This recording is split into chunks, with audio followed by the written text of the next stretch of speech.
Hey, how are you guys? Doing wonderful. How about yourself? Doing well. Thanks for meeting last minute. Wanted to start with you guys' experience and past treasure hunts. Well, it's a family thing. I grew up in it. Not necessarily this type of treasure hunting. We've gone out arrowhead hunting, artifact collecting, and rock hounding, and crystals, and so on and so forth. Treasure hunting has just been a passion for all our lives, and we started out with this type of thing with some books that came out back in the '70s. Kent Williams was the author. He did a book called Masquerade. It was this type of treasure hunt, but it was entirely done with the book, and you had to figure out the clues in the book to find out where the treasure was. Unfortunately, that one kind of went badly for him, and somebody found it that used insider information. It didn't go the way he planned. We did a second one. That is what sparked this type of hunt that we're doing. The treasure hunting community was actually influenced and inspired by that. You and I talked about Project Skydrop when we talked the other night. You guys participated in that one too, but from afar, right? Yeah, we did actually pay to join and did all of that with every intention of hunting for it realistically, but it was so far away that we had to plan a trip. It wasn't something we could just say, oh, we know we got to go now. And we did the same strategy with that one that we did with yours. Thought we had something unique going on there. It was actually Zoe's idea to do that. She said, oh, hey, we can do it this way. Of course, because she's the brain of the operation. I'm the mouth. So Zoe, break it down. So last year on Project Skydrop, what was your approach? And then this year, cracking the code. Just simply, you watch the trail camera updates every 10 or so minutes. I think it was every minute with Skydrop, if I remember correctly. I thought maybe it'd be a little bit harder to track. It's the every 10 minutes that's the problem. I think if it were potentially, I was going to do between 12 p.m. and 12:15 p.m. and then not put in the exact timestamp. But I decided not to at the last minute. I think that might make that strategy a little bit harder if it took it randomly between every 10 minutes or every 20 minutes or every 30 minutes and cycled through randomly. But with what you were doing with Skydrop and with Countdown Treasure, it was saving the webcam photos. Every 10 minutes, save the image, transfer it over to the computer itself, and then have the images up to compare them to the Zoom Earth. And if it's sunny here and there's a cloud over here, well, that means it's not there. If it's sunny in the image and there's a cloud, that means it's not there, or vice versa. So when you start that process, when the circle is bigger and you start that process, how many possible hits do you have? Like, what's the number that you start? A lot. Oh, A lot. and then as the circle shrinks, you get those for free, the ones outside the circle, but then you have fewer that could possibly hit within the circle too as you go, right? And then I assume sometimes you get really lucky and there's like only one cloud in the sky and that's when it's a good day. Yep. It was specifically, I think, it was either the 12th or the 13th. I can't remember. But we kept going over this cloud data and kept going over this cloud data. Nothing was working. And finally we said, okay, it's the clouds in this image. And there's very few clouds around on the Zoom Earth. What you just have to do is painstakingly circle every one of those clouds, giving plenty of room for error. If it's cloudy here, you circle each cloud, and it cannot be where there is obviously bright sun. Yeah. And vice versa. If it is in bright sunny and there's a thick bank of clouds, it cannot be under that. You also have to account for if it's earlier in the morning or later in the evening, particularly like in the evening, the sun is in the west setting. So the sun's going to be casting underneath the clouds. So you have to account for that, give room to the eastern side because the shadow's coming out this way while the sun's coming in here. And you just have to account for everything. I'm terrible at explaining stuff. You're doing a great job. So with Project Skydrop, you got it narrowed down, but you weren't able to get out there in time. And then Corey had mentioned ST's Quest. That was a different kind of treasure hunt, or it was the same? He did not have a trail cam. Oh, the way he did it is he took pictures of various spots in the woods, the treasure itself, the day he hit it.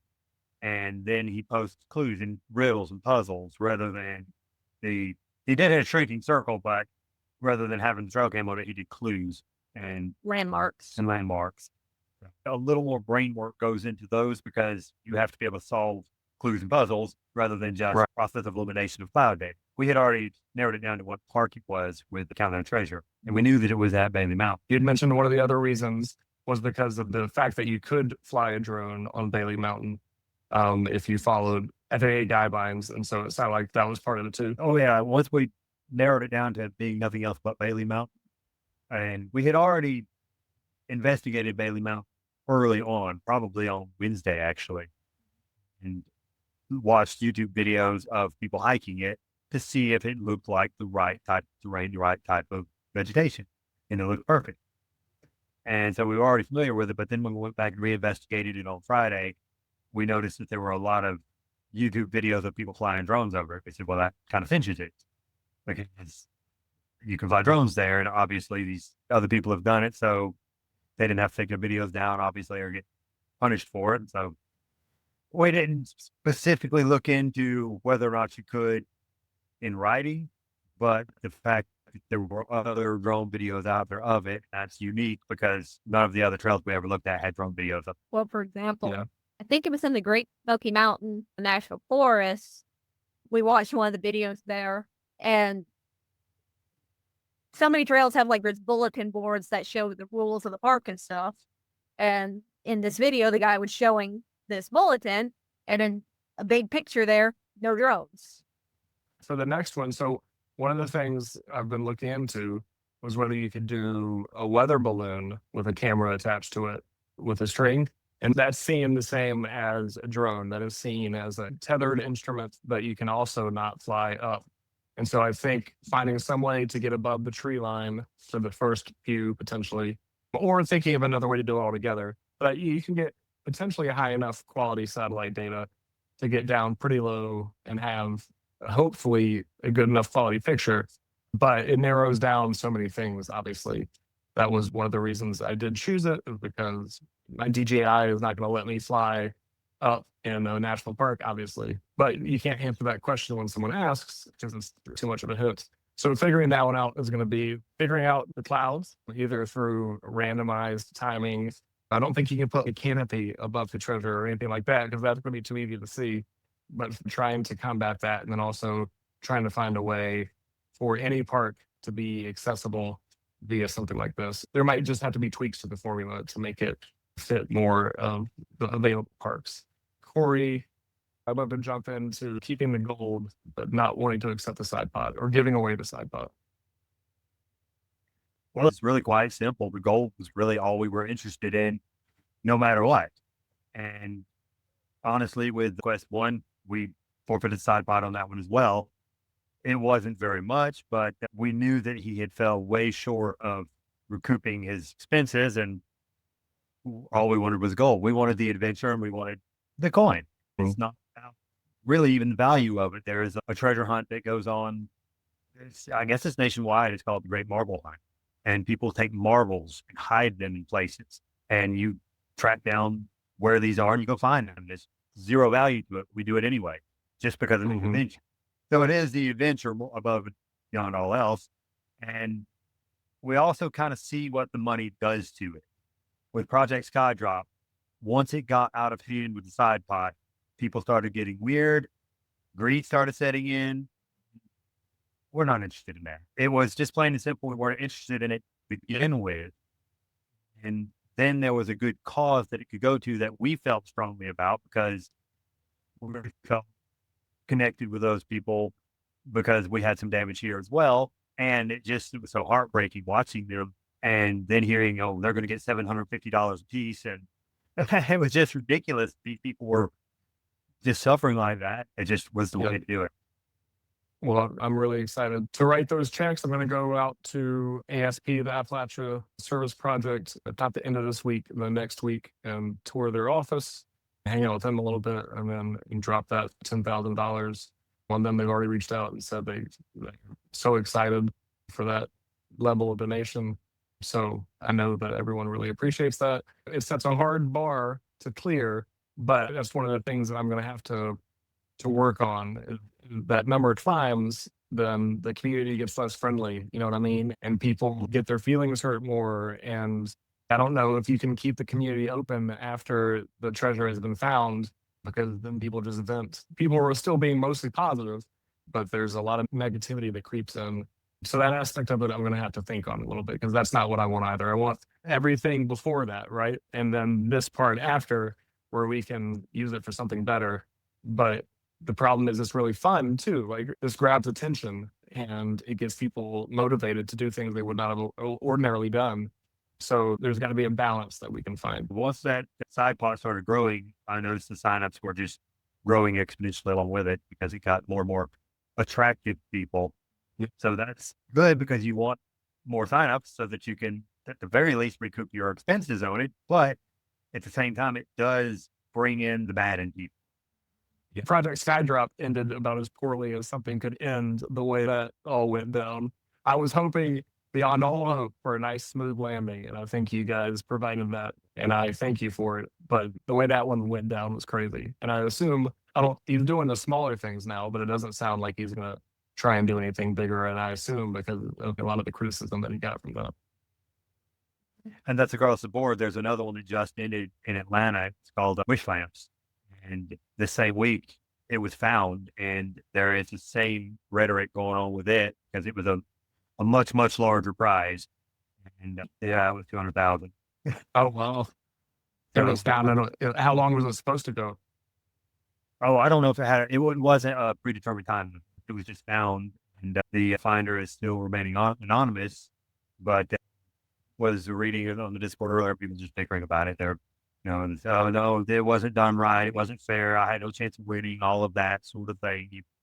Yeah, broken record. I'm not as plugged in as you guys are. I came into it with Project Skydrop. I'm a very visual person, and the visual clues versus the waiting game, right? The visual aspect of this type of treasure hunt appeals to me more, also because of the technological aspect. I like all the things that need to work together for this to be a good experience. But I also know there's several dozen things that can go wrong potentially, and it's stressful. That first night was very stressful. The stress lessened as it felt like it was going to have a smooth ending. This is an interesting business to potentially be in, so I'm not sure. The word's still out on whether you can make something out of it or not, because people want it to be fair, they want it to be balanced, and you have to work really hard to make that happen. There is another one up in the New Jersey area called Vail. We keep up with that as well. And they've done 3 main hunts and a couple of city hunts, as they call it. And they seem to be doing real well. They're trying to keep it more local, even though people come from kind of all over, but they are trying to keep it more local. We actually participated in 2 of them as far as buying in, working through them, but no opportunity to go up there really. And it's a small prize. It starts out at $2,500 and builds the side pot. And I think the high may have got somewhere upward of $4,000. They keep doing them, and they seem to be doing well with it. So it is possible. It's just a matter of getting that right formula, and more than anything, getting established. And once you get established and people know to come to you, they trust you, and they know your hunts, then, if you build it, they will come. And that's the part that appeals to me too, right? I have other businesses that kind of sell themselves. I sell sobriety coins, and when you need to celebrate your year or 2 years, you go looking for a sobriety coin. And so I don't have to necessarily sell that. This was kind of the cheat code for getting attention, right? It's putting $25,000 in the woods. And it turns out, like you said, if you place it, they will come. But you have to make sure the end game is fair and balanced every single time. But talking about the size of it, yeah, the big one gets more attention. But if it had been, it was $25,000, if it had been $250, we still would have done it. We just love doing it. And you do it for marbles. For instance, I'm sure you're familiar with their treasure side. Everybody's familiar with their treasure side. These are huge treasure boxes. And talking to people on the Discord for it, I've talked to several people who have blown their life savings looking for it. They've gone broke. Yeah. They have ruined their lives looking for this, because it's a life-changing amount of money, and they're counting on finding. When they don't, they've lost it all. And that's dangerous. Yeah. I saw just a peek of that too, and that is not appealing to me either. So it is a very fine line. It's the gambling aspect of it. The person it would be either pulling the slot machines or driving across the country to find a treasure potentially. And then people get mad. We've seen a lot of posts of people saying things like they were mad, didn't appreciate us using technology to solve this. Well, most of those people probably subscribed to All Trails, which meant they paid for more technology than we did. We used Google Earth and Zoomer, both of which are free for anybody to use. That was our only two tools. We don't even subscribe to All Trails. So we use zero technology that everybody has available to them, is what we use. What we was the ability to use it. I tried to use All Trails with Project Skydrop because he left the temperature on the webcam. I also used All Trails to research this. And basically, I just scrolled and scrolled and scrolled through the list of popular trails. And I just got as far down to the bottom as I could. And that's where I started up because I wanted to try and get something that wasn't as hyped as much as the top 500, essentially. So I went pretty far down, and that's where Bailey Mountain Loop was. Okay, so you just answered a question I had. I was wanting to ask you how you arrived at Bailey Mountain. Being from North Carolina, was it a place you had been before? And I know we've been to places that we've said this would be a perfect place if we ever post one ourselves, if we ever create a hunt, then here's where it's going to be. And that kind of seemed like the kind of place it was. So I'll go through the criteria that I used. I had the drone photo in mind. You talked about the side of the mountain that was on. All you saw in the entire town was trees. Eventually there was going to be a house, and eventually there was going to be that green walk up. But I knew that that was not going to be until at least the double-digit days. Something pretty remote without a water feature or a rock face or something like that. That was number one. I started on All Trails and I went down, down, down, down. And then I looked at the topography, the length. I did not want a super long hunt. I wanted everyone potentially to be able to take the kids or the dogs if they wanted to. I did not want too much water crossing just because that didn't feel super accessible. I wanted a pretty straightforward trail. And then I wanted one that was not well traveled so that I could fly a drone, so that I could sit there all day and set everything up. And so every time I took that blue trail that you guys took, and then all the way down into when you walked back down, you took the red trail down to the green trail, like I was coming through spider webs every single time. Because I think people would use that for running. They run up to the summit, they run back down. I had several people run past me all the time that I was there. And then the last reason is because of the summits. There's not anything to see once you get to the summit. And so I think people pass it over.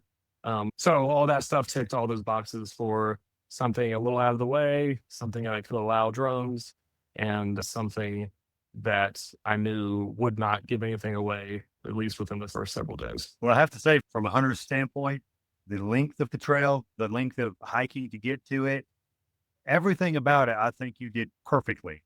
Oh, thank you. Might have put it a little farther off the trail because just somebody saying, "Oh, I should have gone to the facility before I hiked up here." It was off of the trail because once we got off of the trail and went to the summit, nobody. The only person we encountered was Weatherman, and so it was a less hiked part of the trail. It was perfect. I never saw anyone. I seriously went up there a half dozen times at least just to double check. I took my wife up there. She was the only other person who saw it before I put the treasure down.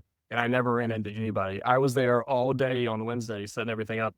I hiked 14 miles on a Wednesday because if you think where you saw it, at first I was worried about the battery life. I had tested the battery life, but I hadn't tested it in as cold a weather as it was going to be at the time of the hunt. I tested in my backyard and I knew how long the battery pack and the batteries in the trail cam would last, but I was just worried about temperature drops. And I wasn't going to hike all the way up there and leave it and then come all the way back and test it that way. So I was like, all right. So I had a solar panel. If you remember the tree that it was attached to, I tried to hide a solar panel there a little bit. At first, I was like, okay, that looks good. I walked halfway back down the mountain, and eventually my brain was like, hey, man, you can see that way too easily from the trail. So I turned around and I hiked all the way back and got the solar panel. And it was just like, you know what, if the battery dies, I'll come back in the middle of the night or something like that. So I had made it actually even more obvious. And when I went back, I did not have the rock up at first because I went back and forth. I did not want you to have to go bushwhacking for it. I did not want people traipsing all along the mountains of Asheville trying to find it. So I went back and forth a little bit. But I'm glad to hear that you think that it was not too far off. That was the goal. But like you said, maybe it wasn't quite far enough. I don't know how to size that out. It's pretty small. So yeah. So The only problem is it was about the distance that somebody that doesn't want to be seen from the trail doing their business would probably have gone. And that's the tricky part of this format too. I do not like the fact that you have to go off the trail. I'm trying to think of ways to get around that because I don't like the idea of people.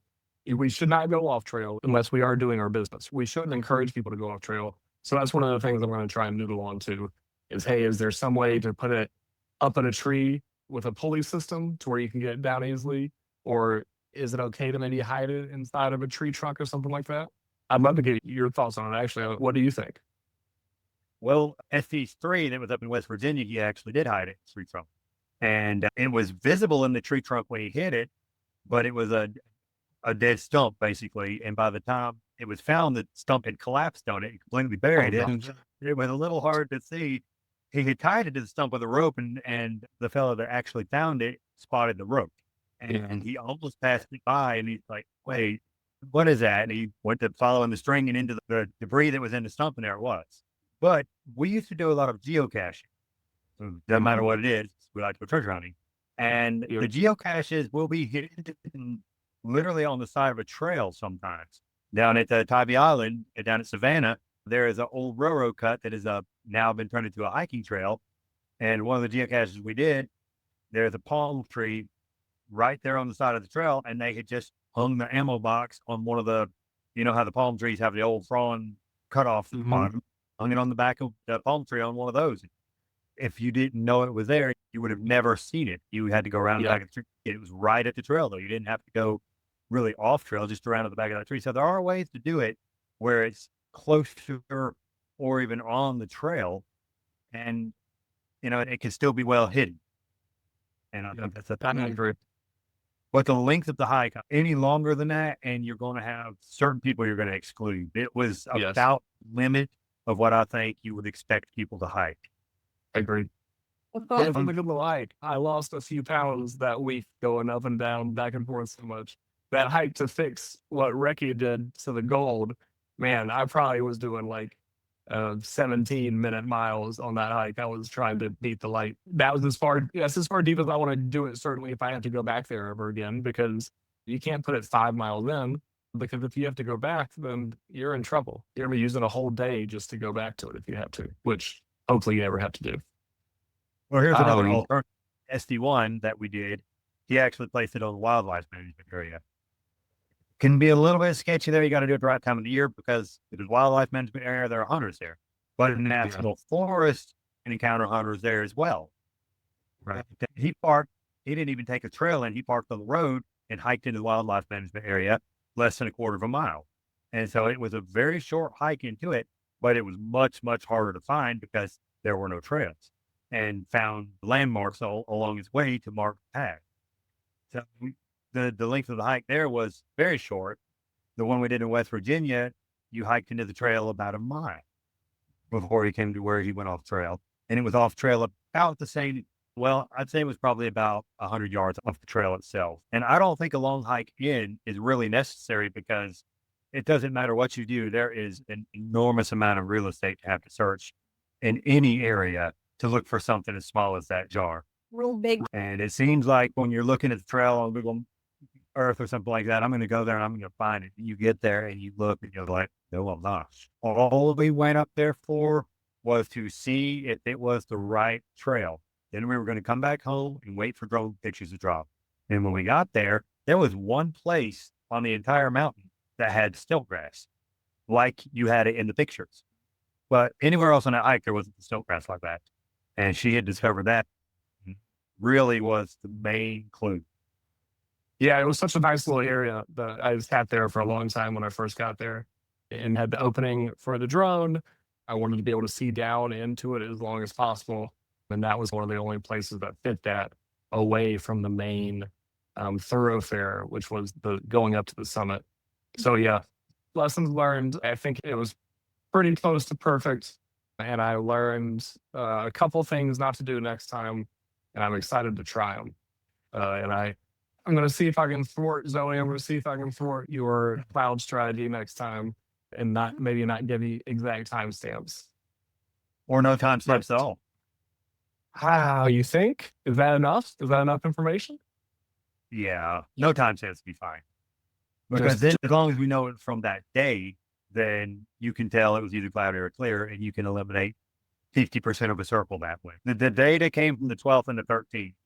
By the end of the day on the 15th, we could have had the location if we had been a little more diligent. We had the data from the 11th, 12th, and 13th. We had the 14th, but that was our comparison date. At the 14th, there wasn't a cloud to be seen all day. So we would compare, because there were times when it looked like it was cloudy, but you didn't know. And so we would compare it with the same time on the 14th to see if it should have looked cloudy or should have looked clear. And we had a little bit of procession there that made the shadows a little different because, different day of the year. But essentially, you could compare apples to apples that way and tell whether or not it was just the sun was in a position to where there were no sunshine on deck or it was actually a cloud. And so Yeah. that 14th data was vital to make the 11th, 12th, and 13th work. The 11th was useless because it was cirrus clouds the whole day. And it can look from above totally opaque, but the sun is reflecting back to the camera, the satellite, off of those cirrus clouds, but it still looks completely clear from the down. And so the 11th was useless. The 12th Yeah. kept skipping over it because there was a cloud bank that moved in from the east and then kind of faded back away. But that turned out to be the most useful one because ultimately it eliminated about 60% of the circle. But we kept skipping over that and going to the 13th. Otherwise, we would have nailed it down probably a day or two sooner. But so we didn't. Several people emailed me if they were to believe there was someone on Wednesday who just couldn't find it and then had to go back to work. So people were on to Bailey Mountain or were on to the loop pretty early. I have to do what I can to make it a little bit harder. Some people have suggested putting in some ambient lighting to try and make it harder to tell between the lights and the sun. Of course, I mean, that would potentially make it a lot easier to see if you were walking by at the time. I don't think you can do a cover. I think that would be too easy to see. Putting it under like a willow tree or something like that would potentially make it harder, but also make it easier because you're looking for a willow tree at that point. Right, you're looking for a place where it can't be seen, and a ledge under a rock or a stick Right. or something. Put it all under shelter. Pull it out free. And I Something think like if that. it were me, I would eliminate the timestamp, and I don't know how easy it would be to randomize the time frame of pictures. Have it 10 minutes. That's what I started with. So I had to hack into the trail cam. You can't do a trail cam every 10 minutes. A trail cam was either set up to do every hour or do motion sensitive.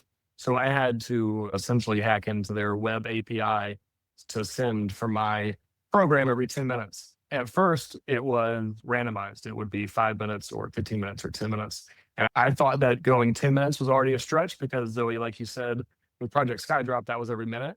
I think if I had randomized it, I still probably would have put the proper timestamp on it, but I would have randomized the gaps in between. But I think what you're saying is don't show the timestamp and also randomize the gaps in between. And also randomize when you post it. So randomize when you take it. So take it at 9:15 and then one time post it at 9:20, the next time post it at 9:25 to where you can't ever really tell when it was taken or when it was posted. Right, and also, do a date stamp so people know what day it's from, but not a Yes. timestamp. I mean, this sort of a thing like with Vail that we talked about, they were doing every 10 minutes, I think, to begin with, and I'm pretty sure on the first one it got found so easily by the cloud data that they went to every hour on the next one, and that really makes it a lot harder because the clouds move by much faster than Really, hour does. with an hourly one. So maybe you just simply do a longer interval between takes. Yeah. Yeah. Solves the problem substantially there. Most of their solves seem to come on Vail when they did the hour on rain data because Yes. it was rainy and people could see when it was raining and when it wasn't. Yeah, so that one we got extremely lucky as far as that goes. Just like with Project Skydrop, I was always amazed at how that those 12 days were perfectly dry the entire time, I think. And then lo and behold, because leading up to it, it rained when I took my family there to show my wife. It rained hard on the way down, and it rained the previous time I was there too, because it was that side of the mountain. And I kind of was like, well, I'm taking a risk by putting it here, but I think this is the spot for it. And then we got super lucky there. So I think, like you said, if it had rained, it might have been even earlier. So I'm glad that it held out as far as that goes. But you have to be watching. Well, Zoe's watching the webcam all the time, so she'll know exactly when it rains. But a normal person would have to be watching it when it rains to see it. If it rains, then you're in trouble. Well, if I had one suggestion that I think would have helped out tremendously would be less forthcoming with information. And Yeah. there was nothing. I mean, everything in your rules relative to where it was, everything was perfect. So there was no reason to say anything. Just, here's the hunt, do it, because at the end of the day, everything was perfect. And it was well researched. And so they had no ability to corner you on anything. And Yeah, the publicly accessible land was my biggest goal the entire time. Free parking and freely accessible and open. And so that ticked all the boxes. The problem is next time it might tick too many boxes, something like that. So I'm going to have to, the one thing I don't want people to have to do is pay to park, but that eliminates so many things if the parking is free. So I'm going to have to try and figure that out. And it might just mean the circle goes up more or over more instead of down into Asheville. I picked Asheville this time around specifically because of Hurricane Helene, and it won't be in the Asheville area next time if it's in the Blue Ridge. Well, there's a lot of places in Northeast Georgia that have locations and free parking. Let me just put that out there. What's the furthest thing away from Northeast Georgia? I think that's where I need to go next. I need to stay away from the tag team here. No more New Jersey. No one wants to go to New Jersey to go for a hunt. But if Colorado, the Pacific Northwest, I would love to find an excuse to go out there and put something in the woods. That'd be really fun. But that's where the research, you got to do a lot of legwork in front of the computer before you can do something like that. We'll see where we go from here. I got a lot of interesting emails in my inbox, and I'm going to make sure to capitalize on the momentum. And I appreciate you guys for taking the time, for being so forthcoming. I hope that everyone realizes what you guys did was awesome with giving the money away. We're going to give everything over to the 20,000 to the Bailey Mountain Reserve for them to keep up that great trail. I'm sure you guys noticed how good of a job they do. They really do a good job. I never got a chance to look through the barns. Did you guys get a chance to look through the barns that were there? No, we didn't take any lunch up with us. By the time we got back off the mountain, it was 3 o'clock when we got back to the parking lot. We were ready to go find some lunch. And so it is. It was a decent hike, like you said. It was just the right length, but when you get done, you are ready to eat something. Especially when you got 2 giant shepherds dragging it down the hill. Yeah, I could. My dogs, I'm sure my dogs would make it up in your hand. And well, I'll tell you what, I had kind of a rinky dink hiking backpack. My daughter took all the good ones with her to college. So that Wednesday morning before the hunt started, I went to REI and I got myself a nice one. And then I loaded it up with all that gear. Oh my gosh. If I hadn't done that, I would have died because I had to hike up and down that mountain so many times. Imagine carrying a drone, a couple of battery packs, a webcam. And we really appreciate you doing this. I mean, the creators of the heroes here, because they give everybody so much. And y'all just it was wonderful. Awesome thing for people like us that like hunt, inspire other people like Project Skydrop did with you to do this. It's fun on both ends. And I appreciate it too. It's just awesome. And I do. I appreciate it. And I'm excited. I'll probably reach out to you and pick your brain down the road about what I should and should not do next time. We have the problem with that. There's plenty to hunt. So if you ever bump ideas, we're happy to do it. Thanks, Corey. Thanks, Zoe. It was good to meet you. Thanks for your participation. All right. Y'all have a good night. Bye. Bye.